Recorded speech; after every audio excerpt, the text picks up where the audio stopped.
तो सांग मैंने आज आम चूना माछर तरकारी बनइबा। चूना माछ तरकारी प्राय समस्त को बहुत ही पसंद थाए, किंतु आज आम गोटे बहुत ही बढ़िया प्रोसेस रे बनइबा जहाँफल या जदि आप बड़ माछ तरकारी छाड़ी चूना माछ तरकारी खाइबे या बहुत ही टेस्टी बनी थाए। तो चलतु फ्रेंड्स आउ डेरी करबानी, तो देखि नबा यही टेस्टी चूना माछ तरकारी को आम किपरि तैयारी करबा। तो चूना माछ तरकारी ये मुझे चूना माछ, तो ये 250 ग्राम मुझे चूना माछ ताको मु धोई परिष्कार कर मुझे अध चामच हलदी गुंड और गोटे चामच लुण और फ्रेंड्स एथिरे मुझे भी फाड़े लेंबूर रस दबा फल आमर चूना माछ जल्दी भांगी न था, टेस्ट बढ़िया आसी थाए। तो ये सब जिनस को आम भलसे गोड़े नवा, आप हाथ में भी गोड़े नियंतु बढ़िया हम।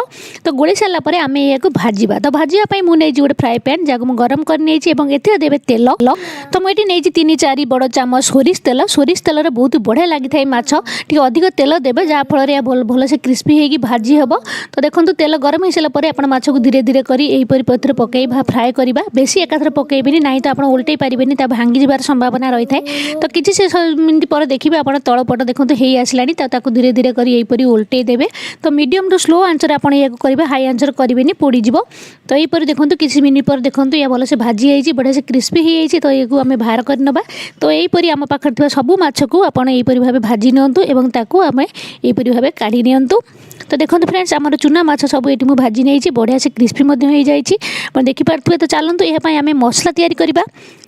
तो मसला ये मुझे गोटे मीडियम साइज पियाज 10 ରୁ 12 पाखुड़ा रसुण, गोटे चामच नहीं मुझे धनिया एवं अध चामच जीरा, 2 छोट चामच नहीं सोरिष, 8 ରୁ 10 टी गोलमरिच। आप चाहिए तो धनिया पाउडर गोलमरिच पाउडर भी यूज करेंगे।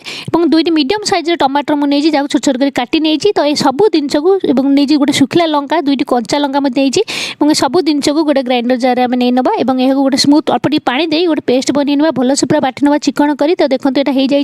तो चलते एवं तरकारी बनवा। तो तरकारी बनवाई ये मुझे कड़ा तो गरम हम। तो नहीं 2 चामच सोरिष तेल और अल्प टी जीरा, 2टी तेजपत्र और ए कंचा लंका 2टी मुझे छिड़े नहीं नेबी और अल्प टी हेंगू।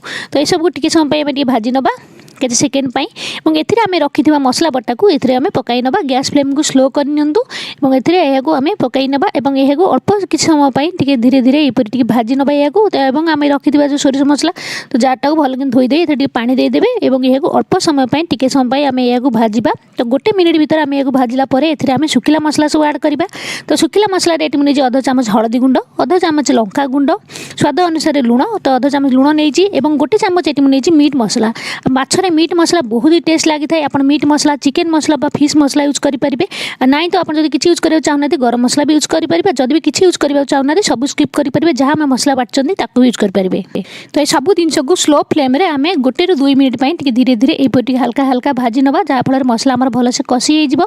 तो देखो किसी मिनिट पर आम भाजिला 2-3 मिनिट भीतर देखो मसला ये भल से कषि जाए, तेल आसीगला, बेसी भाजिया दरकार नहीं। आम सोरिष ऐड कर, तो स्लो फ्लेम रे आप कषिबे। तो देखो यहाँ हो जाए। तो ये आम ए पानी ऐड करवा।